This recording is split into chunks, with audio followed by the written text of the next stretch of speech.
Carnaval lehibe namakivaky ny tampon-tanàna Antsirana no nientina ny anamarihana ny andro iraisam-pirenena amin'ny tsy fifohana zava-mahadomelina ny faha 1 volana May 2024 lasa teo, izay nataon'ireo tanora adventista sy ireo mpiara-miasa amin'ny fahasalamana ary ireo mpianatry ny fahasalamana avy amin'ny institution maro samihafa eto Antsirana. Natao izany mba hampafantarina ny voka-dratsy ny zava-mahadomelina.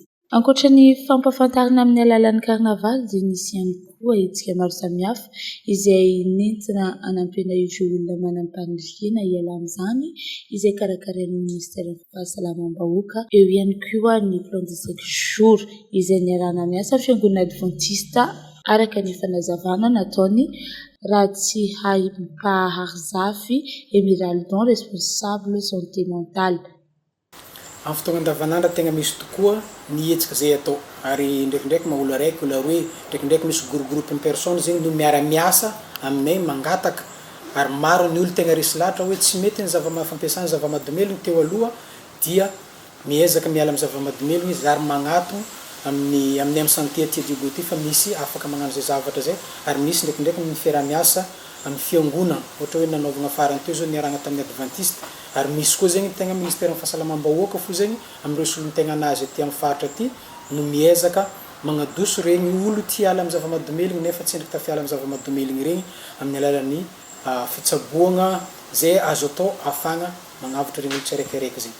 Vonina hatrany ny fiangonana adventista hiara-miasa amin'ny ministera fahasalamam-bahoaka amin'ny alalan'ny fanampiana ireo olona voagejanyity zava-mahadomelina ity araka ny fanazavany Ramianta Emira God Fatosi. Fiangonana adventista ihany koa dia miezaka amin'izany journée mondiale zegny magnano sensibilisation de masse amin'ny alalan'ny fanaovana ny carnaval.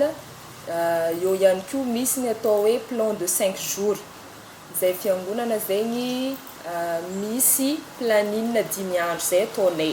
Izy io zany fanampiana andreo olona zay vonina hiala amin'ny fiankinan-dohany fifohana sigara sy paraky zegny. Ary maro zegny no efa nisitraka an'izay plan de 5 jours zay no efa teny nilaza fa sitrana afaka.